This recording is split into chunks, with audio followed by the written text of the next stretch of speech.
Israel Iran की war अगर बढ़ी तो इसमें अमेरिका को लड़ने पे कंपेल हो जाना पड़ेगा, ऑलरेडी हो गया है। इजराइल ईरानियन टारगेट पे फिर अटैक करेगा।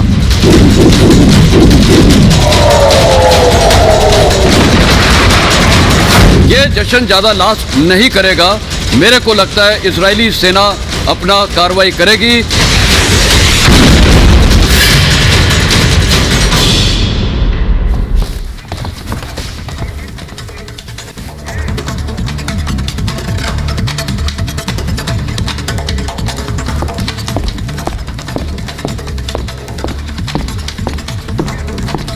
नमस्कार, महाभारत देख रहे हैं आप। मैं हूं आपके साथ अनामिका पांडे। महाभारत में आज बात उस महाभारत की जिसकी आहट एक बार फिर तेज हो गई है। दरअसल ये वो महाभारत है जो बार बार सवाल खड़े कर रही है कि क्या तीसरा वर्ल्ड वॉर होने वाला है जल्दी ही, क्योंकि जब से रशिया यूक्रेन का युद्ध शुरू हुआ और इजराइल हमास की ओर से इजराइल पर हमले किए गए, तब से ये सवाल उठ रहा था। लेकिन अब जो तस्वीर आज सामने आई है उसके बाद ये सवाल और पुख्ता हो जाता है। इसलिए हम ये कह रहे हैं रखता अरब विश्व युद्ध कंफर्म, क्योंकि आज ईरान की ओर से जो हमला किया गया है उसके बाद पूरी दुनिया चौकन्नी हो गई है कि आखिर होने क्या वाला है।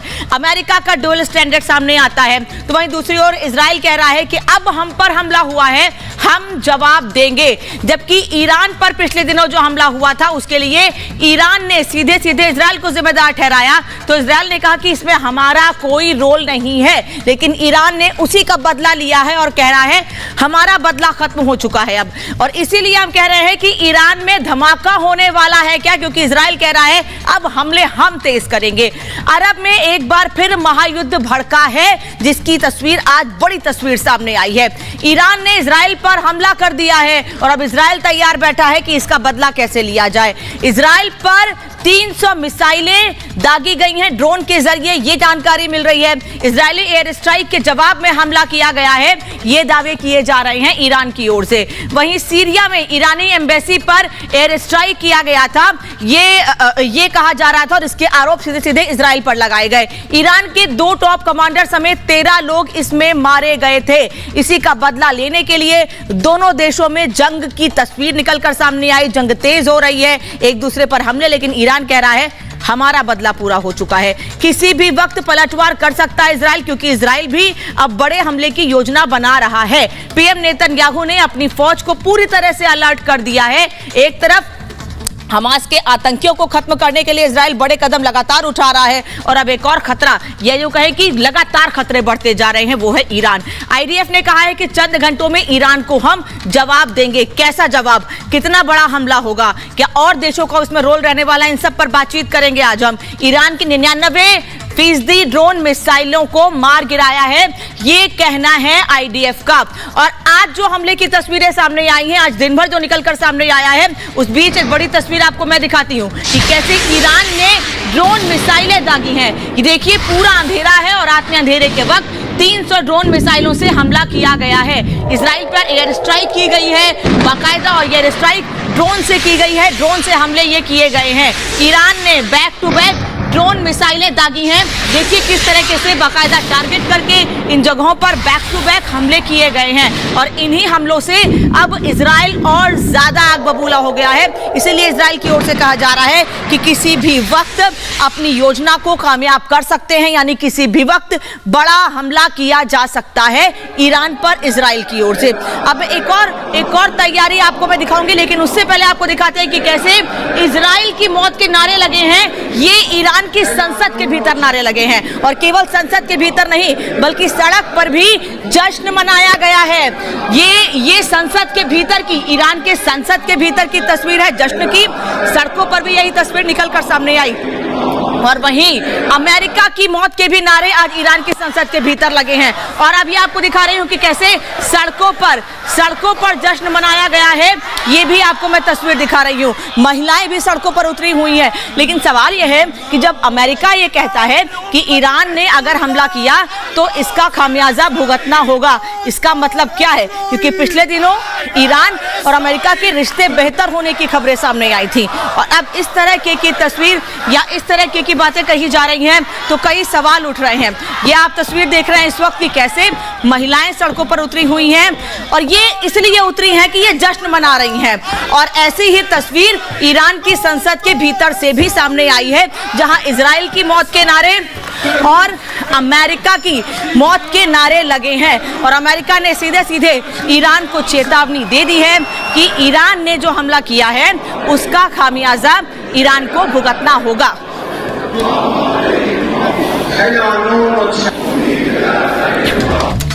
तो ईरान के संसद के भीतर नारे लगे हैं, ईरान की सड़कों पर जश्न मनाया गया है, तो वहीं दूसरी ओर ईरान के हमले से अमेरिका तक हड़कंप मचा हुआ है। ये हम आपको ये क्यों कह रहे हैं, इसलिए क्योंकि ईरान के समर्थन में एक्शन में बाइडेन आ गए हैं और बाइडेन ये कह रहे हैं कि हम इसका जवाब मिलकर देंगे। वहीं दूसरी ओर दौरा रद्द करके बाइडेन जो है इमरजेंसी मीटिंग बुला रहे हैं, उनकी इमरजेंसी मीटिंग हो रही है।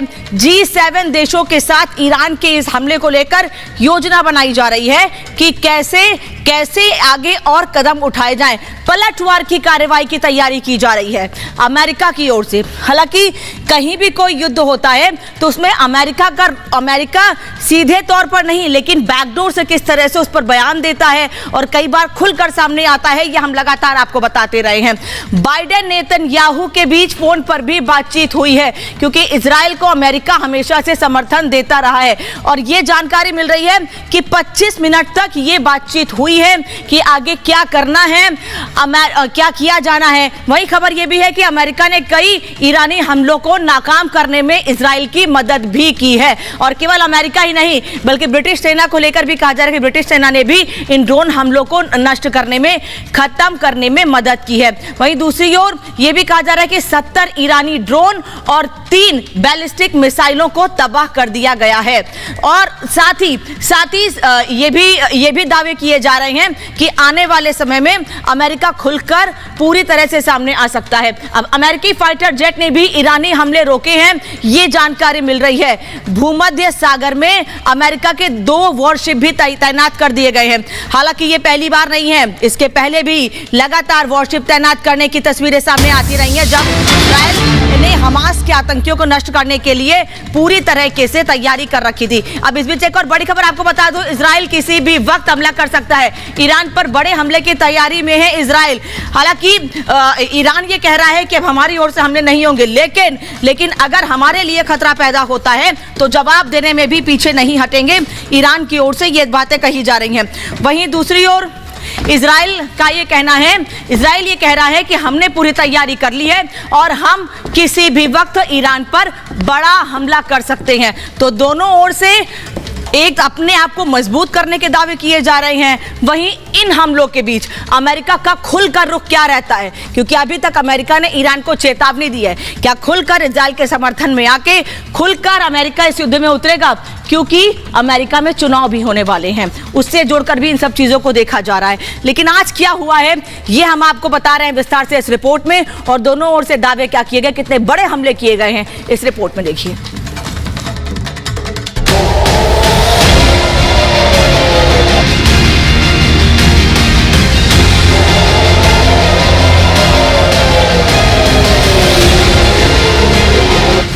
धधक उठा मिडिल ईस्ट,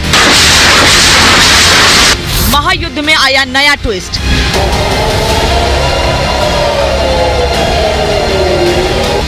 ईरान इजराइल में जंग भारी,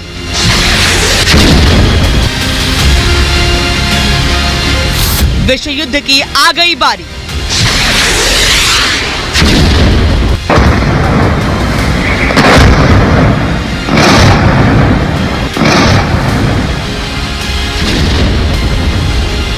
उंगलियों पर गिनना शुरू कर दीजिए, किसी भी वक्त दुनिया में तबाही का ऐलान हो सकता है, क्योंकि एक और महायुद्ध ने विश्व युद्ध का काउंटडाउन चालू कर दिया है।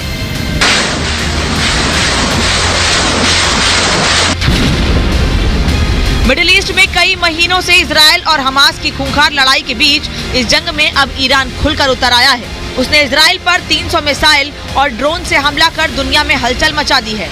खामनेई और रईसी के इशारों पर हुए अटैक से हर तरफ हड़कंप मचा हुआ है। तो अब नेतन्याहू ने भी करारा पलटवार करने की ठान ली है।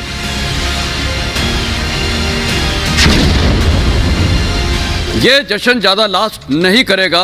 मेरे को लगता है इजरायली सेना अपना कार्रवाई करेगी। इजराइल तबाही के मूड में इसलिए है क्योंकि ईरान ने उसे छेड़कर सबसे बड़ी गलती कर दी है। यहाँ तक कि ईरान की ये तस्वीरें देखिए, उसकी संसद में इजराइल पर हमले का जश्न मन रहा है।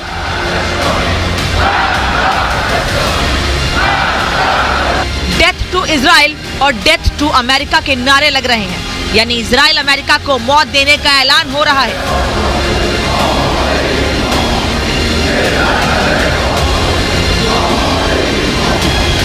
ईरान का जश्न कब मातम में बदल जाए कोई नहीं जानता, क्योंकि नेतन्याहू ने अपनी आर्मी को अलर्ट कर दिया है। करीब आधे घंटे तक फोन पर बातचीत कर बाइडेन को भी एक्शन प्लान बता दिया है, यानी इजरायली सेना अब किसी बड़े धमाके की तैयारी कर रही है। तो बाकी देश भी हरकत में आ गए हैं, मतलब आशंका वर्ल्ड वॉर की है।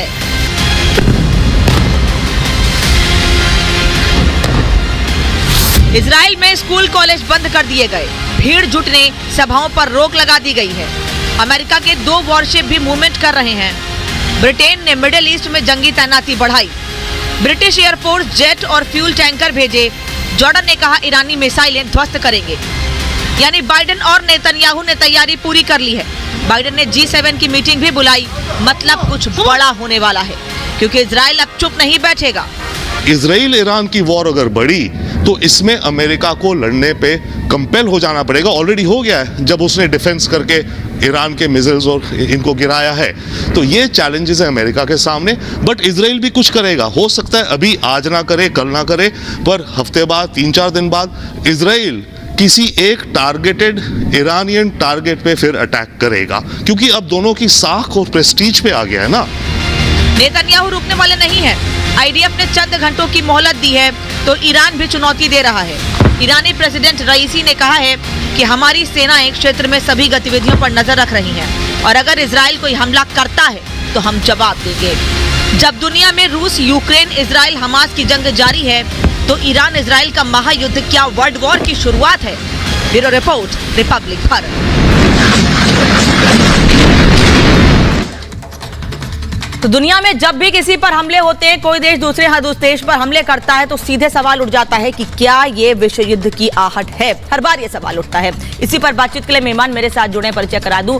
मेजर जनरल संजय सोई रक्षा विशेषज्ञ स्टूडियो से मेरे साथ जुड़ रहे हैं। कर्नल शैलेंद्र के स्टूडियो से रक्षा विशेषज्ञ मेरे साथ हैं। कर्नल दिनेश नयन रक्षा विशेषज्ञ मेरे साथ स्टूडियो के बाहर से जुड़ रहे हैं, और रविंद्र सचदेव सर है, विदेश मामलों के जानकार, स्टूडियो से मेरे साथ जुड़ रहे हैं। आप सभी लोगों का बहुत बहुत स्वागत है। रविंद्र सर, पहला सवाल आपसे, सुबह से ही हम आप लोगों से समझने की कोशिश कर रहे हैं कि अक्टूबर के महीने में करीब 6-7 महीने पहले जो तस्वीर सामने आई, सबने देखा कि क्या होने वाला है। अब ईरान की एंट्री के बाद बहुत असमंजस की स्थिति हो गई है। अब क्या होगा? अमेरिका का रुख क्या होगा? अमेरिका का रुख, अमेरिका ने ऑफिशियली कहा है कि अगर कोई अटैक होता है इजराइल पे तो अमेरिका उसकी डिफेंस में आएगा, ओके, बट अटैक नहीं करेगा। और एक्चुअली ये पहली बार है अमेरिका अफगानिस्तान के बाद यूक्रेन में अमेरिका की फोर्सेस इन्वॉल्व हुई, ना डिफेंस में ना ऑफेंस में। वेपन दे रहे हैं, बात अलग है, गाजा में नहीं हुई, तो अमेरिका यहाँ पे इन्वॉल्व होता जाता दिखता है। That is one. दूसरी बात, आने में क्या होगा, इजराइल के अंदर भी दो एक तरह के ग्रुप्स हैं, थिंकिंग है कि किस तरह का रिस्पॉन्स होगा। अमेरिका की प्रॉब्लम ये हो गई है बाइडेन को खासकर कि ये युद्ध जितना बढ़ेगा उतना ज्यादा इसका एक्चुअली एक तो इकोनॉमिक इंपैक्ट है, तेल की कीमतों पे, स्टॉक मार्केट्स पे। अमेरिकी प्रेसिडेंट की जो इलेक्शन है इस समय, उसमें नंबर 1 मुद्दा जो चल रहा है अमेरिका के अंदर महंगाई, और दूसरा इमिग्रेशन है। तो ये पॉलिटिकली वहां महंगाई रहेगी तो बाइडेन को इफेक्ट करेगा, वो बात अलग है जियोपॉलिटिक्स से। अमेरिका ये कह रहा है और समझ रहा है कि अगर इजराइल ने कोई बड़ा रिस्पॉन्स दिया तो ये चीज स्पाइरल आउट बहुत ज्यादा हो सकती है। जो भी हो, ये एक नया नॉर्मल हो गया। इमेजिन कीजिए, हिस्टोरिकल है ये। आज तक कभी ईरान ने इजराइल के ऊपर अटैक नहीं करा था डायरेक्टली, पिछले 70 सालों में, जो भी आप हिसाब लगाइए, राइट। तो ये मिडिल ईस्ट में एक नया नॉर्मल आ गया है। इजराइल कैसे रिएक्ट करेगा, और ईरान धमकी दे रहा है कि आपने जो करोगे उससे ज्यादा अब हम स्ट्रॉन्ग रिस्पॉन्स देंगे।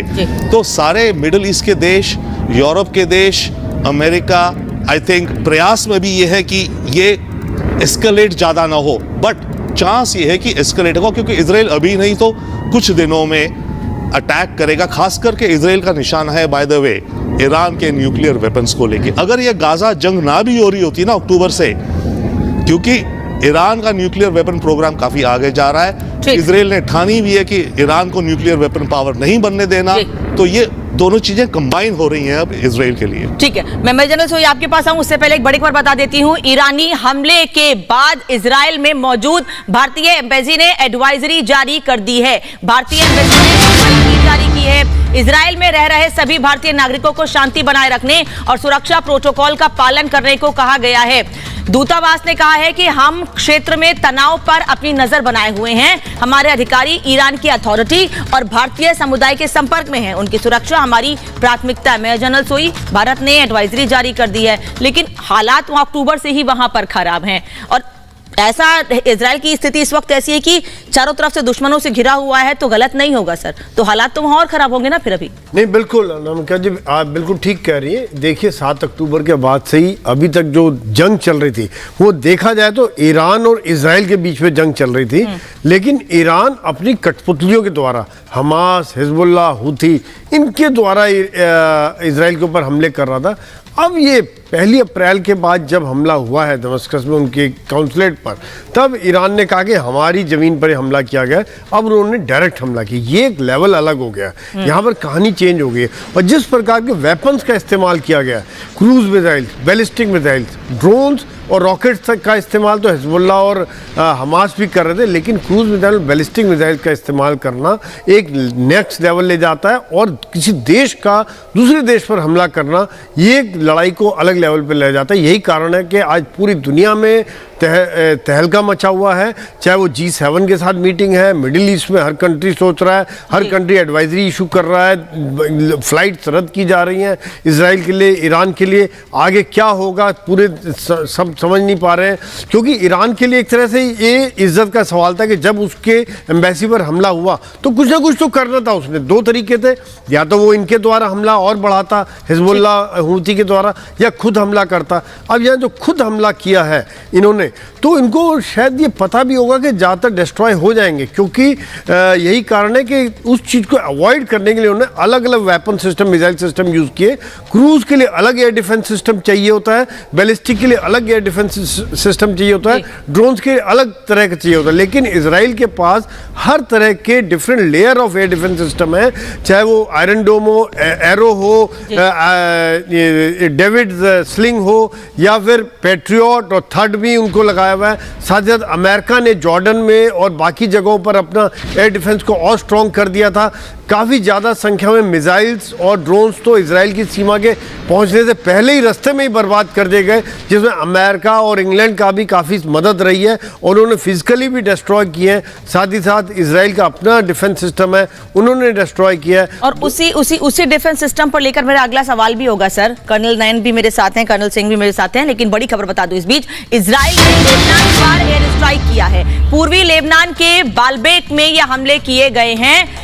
इजराइल ने लेबनान पर एयर स्ट्राइक किया है, बालबेक में ये हमले किए गए हैं। कर्नल नयन माफ कीजिएगा, फिर कर्नल सिंह आपसे मुझे चीजें और समझनी है स्टूडियो में। कर्नल नयन के पास पहले जाऊंगी।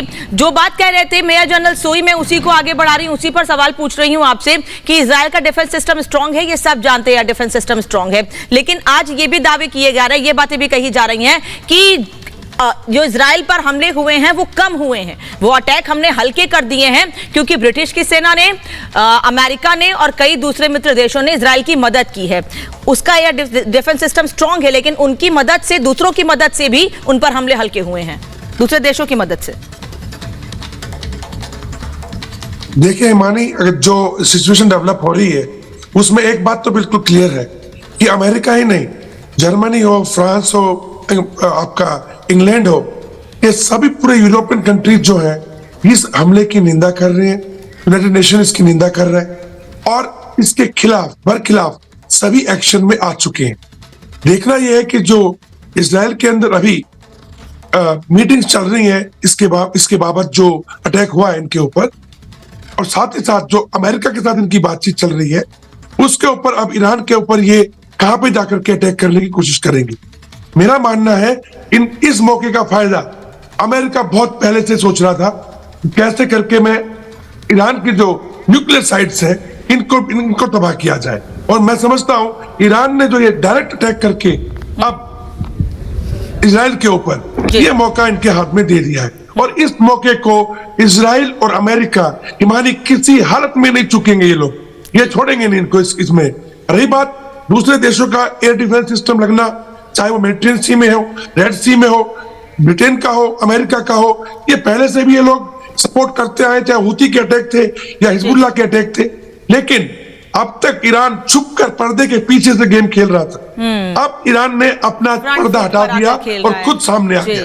बिल्कुल ठीक बात कही आपने कि अभी तक बैक से था सपोर्ट, लेकिन अब खुलकर सामने आ गया ईरान। कर्नल सिंह, ईरान क्योंकि अब लगातार चर्चा ईरान को लेकर हो रही है, मैं एक यहाँ पर मैप दिखाना चाहूंगी और आपसे समझना चाहूंगी सर, अगर आप आ सके मेरे साथ यहाँ पर, कि जो ये मैप है उसमें एक बात तो साफ है कि इजराइल से ईरान की दूरी बहुत ज्यादा है। फिर इस हमले की प्लानिंग, तैयारी, हमले हुए कैसे, ये थोड़ा समझना चाहेंगे। देखिए, सबसे बड़ी बात यह है, आपको जो समझना चाहिए, ईरान से इजराइल 1000 किलोमीटर है।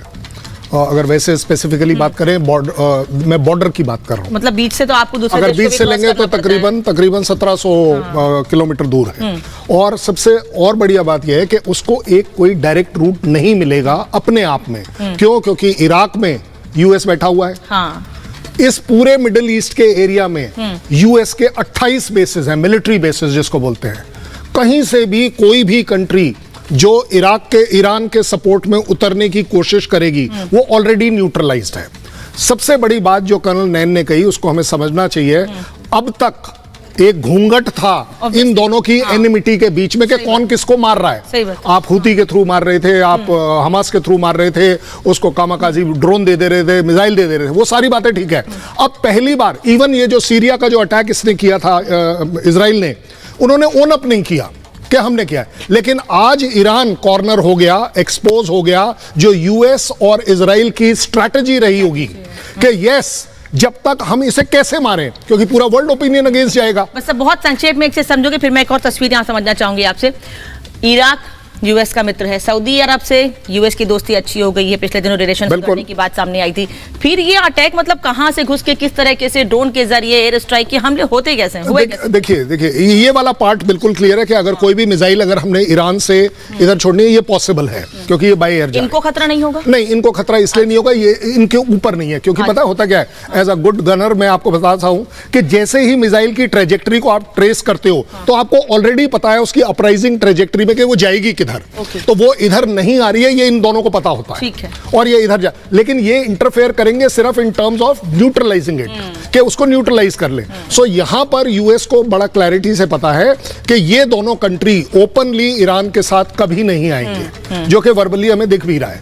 ज्यादा बड़ी बात यह है कि क्या मतलब घूंघट वाली बात तो इनके साथ भी हो गई क्या फिर? नहीं, घूंघट वाली बात ये सिर्फ ईरान के लिए है कि आज तक ईरान एक्सपोज नहीं था, घूंघट उठाया नहीं गया था कि आप ही सारा कुछ करा रहे हो इजराइल के खिलाफ। अब आपका डायरेक्ट अटैक आ गया।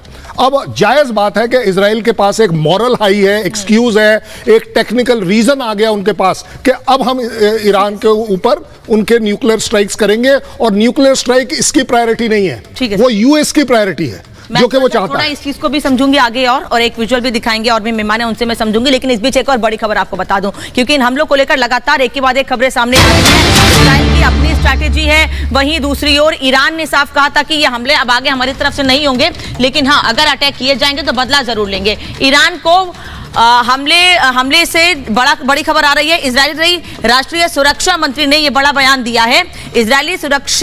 राष्ट्रीय सुरक्षा मंत्री ने बयान दिया है, ईरान को बड़े हमले से जवाब दें, गेवर यह कह रहे हैं। यानी अब और बड़े हमले की तैयारी की जानी चाहिए ईरान को लेकर, यह कहा जा रहा है। कर्नल सिंह, अगर एक बार फिर से आप मेरे साथ यहां पर आ सके। सर, ये तस्वीर, ये रात के वक्त की तस्वीर है। अमूमन हम देखते हैं, चाहे रशिया यूक्रेन हो, रात के वक्त हमले हुए। हमास की ओर से हमले तब किए गए थे जब वहां म्यूजिक फेस्ट हो रहा था। तो ये शांति की, या फिर लोग कहीं और व्यस्त रहें, इसकी योजना होती है, फिर ऐसे अटैक होते हैं? नहीं, देखिए, ये जो आप नाइट वाले अटैक्स होते हैं ना, ये प्लान्ड अटैक्स हैं। ये इम्प्रॉम्प्चू अटैक्स कभी नहीं होंगे, ये सारे प्लान्ड है कि हमने किधर डालना है। ये देखिए, ये जो नीचे आ रहा है, और अगर आप देखेंगे जब ये बर्स्ट होगा ना, वो बर्स्ट इसलिए होगा क्योंकि उसकी डाउनवर्ड ट्रेजेक्टरी में उसको इंटरसेप्ट कर लिया गया। और अगर वो इंटरसेप्ट नहीं होगा तो आप नीचे जाकर देखेंगे कि ब्लास्ट होगा। दैट मींस वो सक्सेसफुल था। 96% अगर मिसाइल्स और आइटम्स को हम इंटरसेप्ट कर पाते हैं, फिर भी 4 से 6% बच जाते हैं जो आपके ऊपर आकर अटैक करेंगे। और इस वजह से इजराइल को हमेशा से डर होगा कि कोई ना कोई नुकसान उनको सहना पड़ेगा। जैसे अब आप ये देख लीजिए, ये जो जा रहा है नीचे को जाएगा, आप देखिएगा, ये सिर्फ इसीलिए है ठीक है, ठीक है। और यहाँ पर रिहायशी इलाके भी हैं, इस जगह पर भी, इसलिए खतरा और ज्यादा बढ़ जाता है और ज्यादा नुकसान ये देखिए नीचे रिहायशी इलाके तक नहीं पहुंच पाया, ये पहले ही इंटरसेप्ट हो गया, नुकसान नहीं हुआ, नुकसान ज्यादा नहीं हुआ। और इसी बात का जिक्र भी कर रहा है अमेरिका। बड़ी खबर इस बीच आपको बता दें, क्योंकि युद्ध से जुड़ी बड़ी खबरें लगातार रिपब्लिक भारत पहुंचा रहा है। ईरान के समर्थन में खुलकर उतरा है तुर्की। ईरान के खिलाफ एयर स्पेस नहीं देंगे। ईरान के समर्थन में तुर्की उतरा है और कह रहा है कि ईरान के खिलाफ एयर स्पेस नहीं देंगे। रोविंदर सर, डेफिनेटली इंपॉर्टेंट है। By the way Turkey NATO का मेंबर है, राइट? जो नेटो अलायंस है, इसमें अमेरिका मिलिट्री अलायंस है। बट टर्की देखिए काफी समय से, पिछले 6 महीनों से हमस के साथ खड़ा है, पैलेस्टीनियन लोगों के साथ खड़ा है, एंटी इजराइल खड़ा है। वो नेतन्याहू को जेनोसाइड का ब्लेम करता है, तो एर्दोगान अपना अलग राग अलाप रहे हैं। बट टर्की ने अपनी पोजीशन ऐसे बना ली, आप देखिए ना, नेटो का मेंबर होते हुए भी और अमेरिकन बेसिस वहां पर हैं भी, वो कह रहा है कि मैं अमेरिकन एयरबेस को इस्तेमाल नहीं होने दूंगा अगेंस्ट ईरान। तो ये एक क्या कहेंगे, दुविधा है अमेरिका को। बट ये और आएगा आने वाले वक्त में। अभी बात हो रही थी कि जो ईरान ने मारे, जो इजराइल गए, रास्ते में पड़ता है आपका कौन कौन? इराक, सऊदी अरब, थोड़ा नीचे रह जाता, Jordan, Syria, Jordan, correct. Direct अगर जाएगा तो इराक, सीरिया, जॉर्डन, राइट। अब वहां पर क्या है कि सीरिया में भी अमेरिकन बेस है, उनके पास एयर डिफेंस सिस्टम है। ओके, ये जो उड़े पर्शियन गल्फ में, फ्रांस ने भी मदद किया। फ्रांस ने मारा नहीं, पर फ्रांस ने मॉनिटरिंग करी और इंफॉर्मेशन इंटेलिजेंस शेयरिंग करी यूके के साथ और यूएस के साथ। तो इजराइल पहुंचने से पहले या तो इनको मार दिया गया थ्रू यूके एयरफोर्स या अमेरिकन एयरफोर्स या अमेरिकन नेवी के जो वॉरशिप्स हैं, जिनके पास अगेन एंटी मिसाइल वेपन्स हैं, एंटी ड्रोन वेपन्स हैं, राइट। बाकी जो बचे, जितने बचे कुछ शायद, वो इजरायली एयर डिफेंस ने, जैसे जनरल सोई भी बता रहे थे, इनके अलग अलग लेवल के थाट, पेट्रियट जो अमेरिका ने इनको दिए हुए हैं। इनका अपना आयरन डोम तो लोअर के लिए है, बट इनका अपना जो एरो सिस्टम है, राइट, उससे रोका गया। तो इस इंटरेस्टिंग बात इस जंग में ये है कि देखो, इतनी दूर से, करीब 2000 किलोमीटर से, कई देशों की एयर स्पेस से ऊपर उड़ते आते हुए यहां पे गिरे। बाय द वे, जॉर्डन कह रहा है कि मैंने कुछ गिराए क्योंकि वो मेरी एयर स्पेस के ऊपर से जा रहे थे। अब जॉर्डन की खुद कैपेबिलिटी क्या है? जॉर्डन में अमेरिकन बेसिस हैं, जॉर्डन में अमेरिकन बेस क्या एयर डिफेंस पेट्रियट सिस्टम होगा, उसने गिराए होंगे। तो ये एयर स्पेस की गेम काफी चलेगी और इसके साथ साथ समुद्री स्पेस की गेम भी चलेगी, खासकर पर्शियन गल्फ। जैसे सुबह बात हो रही थी, दुनिया का 20% तेल, सारा का सारा इराक का तेल, सारा कुवैत का तेल, 70% सऊदी अरेबिया का तेल, यूनाइटेड अरब एमिरेट्स का तेल पर्शियन गल्फ से जाता है, जहां कल ईरान ने इस अटैक से पहले एक शिप को बोर्ड करके हाईजैक कहें या ऑक्यूपाई कर लिया था। तो हॉर्मुज स्ट्रेट का जो समुद्र की जो रास्ता है वो भी रुकेगा।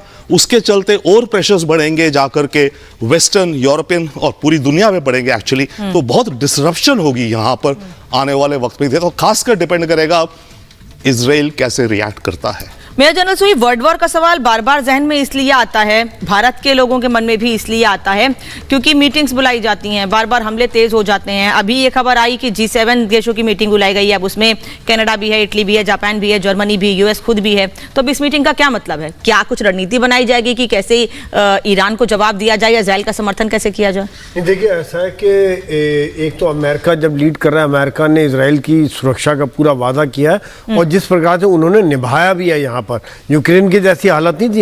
यहाँ पर उन्होंने खुद जो आने वाले रास्ते में से मिसाइल्स और ड्रोन्स को काफ़ी बड़ी संख्या में डिस्ट्रॉय किया।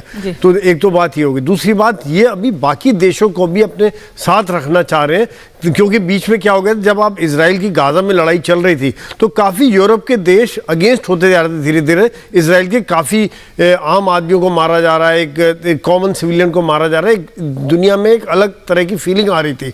यहाँ पर इस तरह के जो हमले हुए, यहाँ पर इनको फिर इकट्ठा रख के चलने की प्रयास है। क्योंकि आप देखिए, इसमें अगर सीधी सी बात है, ऐसा भी आप बता रहे थे कि फ्रांस ने मदद की है, इसमें इंग्लैंड ने भी, यूके ने कुछ ड्रोन्स गिराए हैं, अमेरिका ने गिराए हैं। तो बाकी देश जितना मिलेंगे उतनी इनको सपोर्ट रहेगी। लेकिन इस समय में सिचुएशन यह है कि अमेरिका कोशिश कर रहा है कि इजराइल जवाब ना दे, क्योंकि ईरान ने भी ये कह दिया कि हमने ये हमला कर दिया, हमारा काम पूरा हो गया, अब हम और हमले नहीं करेंगे अगर इजराइल हमला नहीं करता है। लेकिन इजराइल में अब नेतन्याहू बैठा हुआ है, उसकी पॉलिटिकल सिचुएशन जो ये है उसको देखते हुए क्या वो हमले करेगा या नहीं करेगा, क्योंकि जो जैसे भी मिस्टर रविंदर बता रहे थे कि ऑयल की प्राइसेस बढ़ रही हैं, पर्शियन गल्फ और रेड सी दोनों तरफ से अगर ब्लॉकेज हो रहा है तो दुनिया में एक एनर्जी क्राइसिस काफ़ी बड़ी आ जाएगी। तो यही कारण है कि शायद अमेरिका और बाकी देश प्रेशर डालें इसराइल के ऊपर कि देखिए कोई मिसाइल आपके ऊपर गिरी नहीं, सारी मिसाइलें हमने आपकी सीमा के पहले घुसने से पहले ही 90% मिसाइल बाहर ही डिस्ट्रॉय कर दी गई हैं, जिसमें हम सब ने मिलकर काम किया।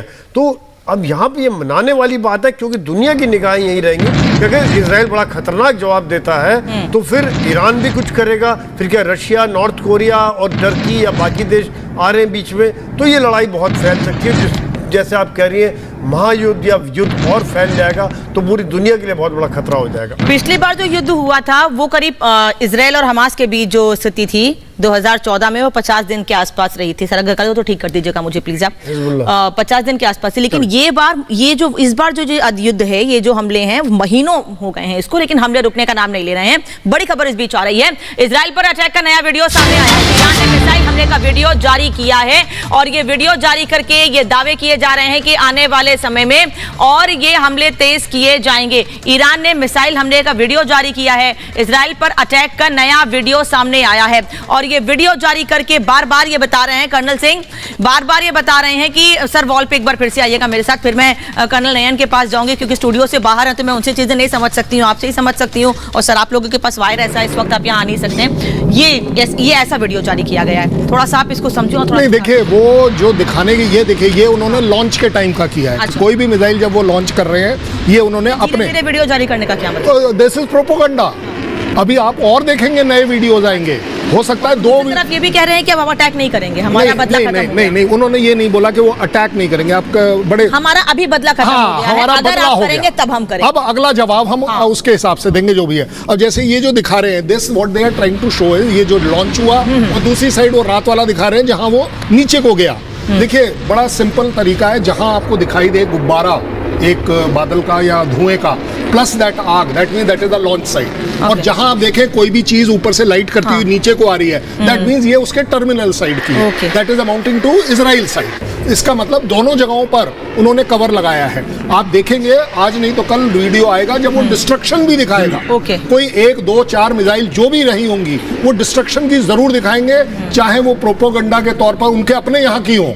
लेकिन ये सब वॉर में होता है, इंफॉर्मेशन वॉरफेयर, पूरी वर्ल्ड को दिखाना कि देखिए हम में इतनी ताकत है कि हम इजराइल के ऊपर जा सकते हैं, जबकि यूएस खड़ा है उसके साथ। तो ये तो हमास ने भी दिखा दिया कि इतना लंबा युद्ध हम सामना कर सकते हैं। नहीं देखिए, वो ये जो आजकल जो नया नॉर्म चल पड़ा है, जैसे आप थर्ड वर्ल्ड वॉर की या जो भी वर्ल्ड वॉर की बात कर रहे हैं, ये क्या है? नया नॉर्म यही है कि हम डायरेक्ट युद्ध में ना पड़े, ये इनडायरेक्ट वाला युद्ध हमारा चलता रहे जी।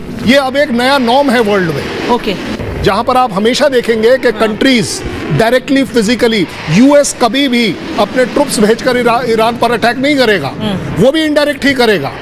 आप मान लीजिए इजराइल भी ये नहीं करेगा, ईरान भी अपनी फौज नहीं भेजेगा इजराइल, चाहे डायरेक्ट इनडायरेक्ट कोई मेथड ले लीजिए। ये इनडायरेक्ट मेथड जो है ना, ये बड़ा इफेक्टिव पाया जा रहा है कि आप अपना स्कोर भी सेटल कर लीजिए, पूरे वर्ल्ड में एक टेंशन क्रिएट कर दीजिए, क्योंकि ईरान ने एक टेंशन ऑलरेडी क्रिएट कर दी, ऑयल क्राइसिस, कि हो सकता है अगर कल आप मेरे ऊपर और अटैक करेंगे तो ये एक ऑयल क्राइसिस आएगा ही आएगा।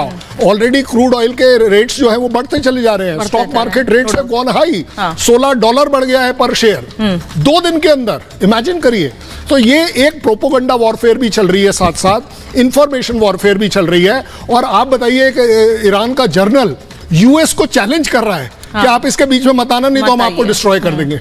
है उसमें औकात? वो नहीं है, लेकिन आपको ये बोलना होता है, आपको दिखाना होता है पूरी दुनिया को कि इस बार हम तैयार हैं। एक चीज मैं छोटी सी ऐड करूंगा, थोड़ा सेंटेंस ऐड करिए। कि जस्ट कि आप देखिए कि यूएस की बेसिस पर ईरान समर्थित ग्रुप हमले करते रहे हैं। तकरीबन अक्टूबर से अभी तक 100 से ज्यादा हमले किए इन्होंने, सीरिया में और इराक में और उनके रेड सी में हुती ने हमले किए।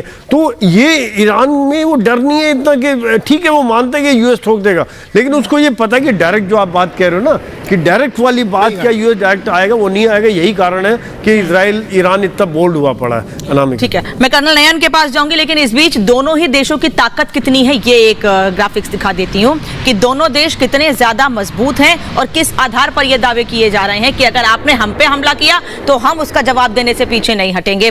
ये देखिए, ईरान की बात करें तो ईरानी एम्बेसी पर इजराइल का अटैक हुआ है, जिसमें इजराइल की तरफ से हमले में यह कहा गया कि इजराइल का इसमें कोई हाथ नहीं था। ये साफ किया गया था इजराइल की ओर से, लेकिन ये कयास लगाए गए ईरान की ओर से कि जो हमले हुए थे वो इजराइल की ओर से ही किए गए थे और उसी की वजह से ईरान पर ये हमले किए गए थे। मैं आपको तस्वीर ताकत की भी दिखाऊंगी, ग्राफिक्स दिखाऊंगी कि आखिर दोनों देशों की ताकत कितनी है और कैसे एक दूसरे पर अपना दबाव बनाने की कोशिश की जा रही है। लेकिन कर्नल नयन, आज जो स्थिति है इजराइल की, ऐसा नहीं लगता है कि धीरे धीरे दुश्मन और निकलकर सामने आएंगे, मुश्किलें और बढ़ सकती हैं, भले ही कई कंट्रीज का समर्थन हो, लेकिन मुकाबला ग्राउंड जीरो पर आपको ही करना है।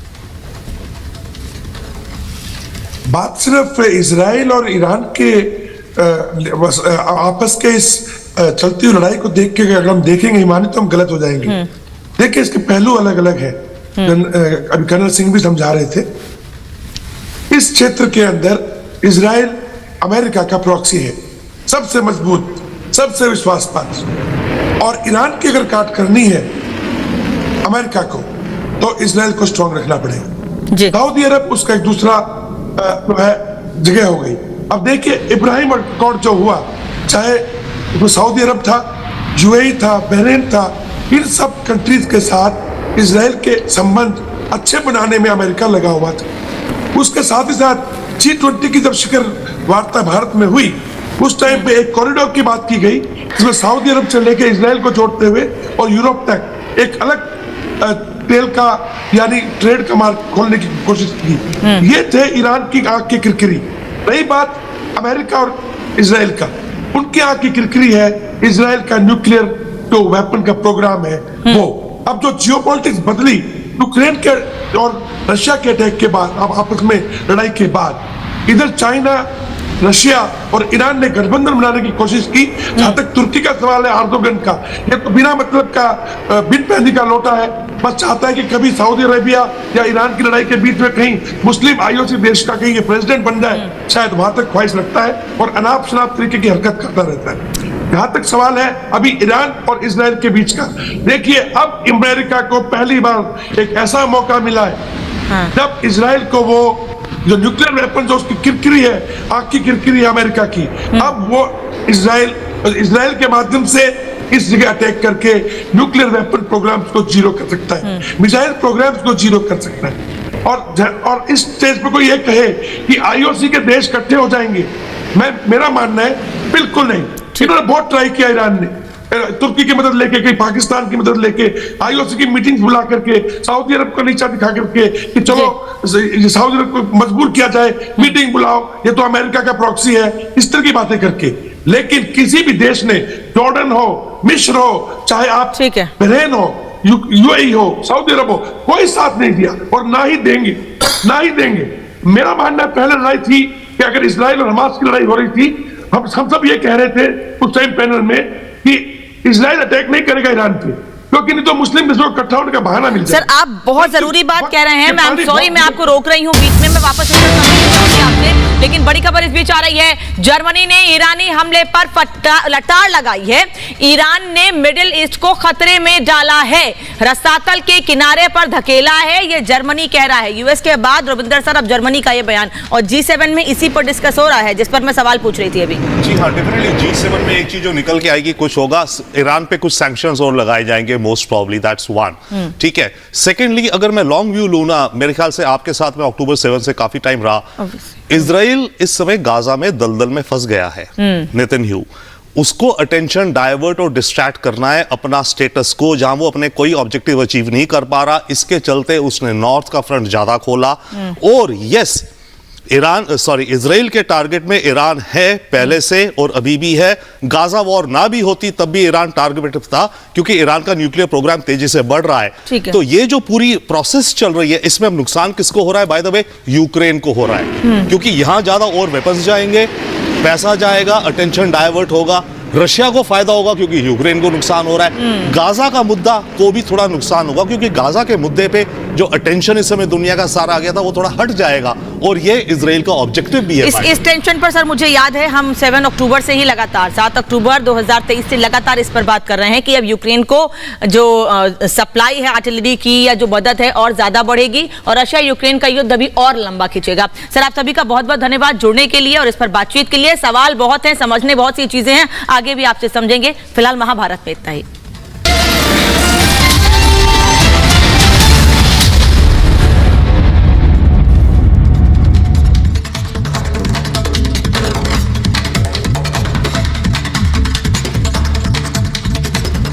जी हां, पूछता है भारत भाई कितना जरूरी है ये घोषणा पत्र, संकल्प पत्र, मैनिफेस्टो या किसी और को कोई और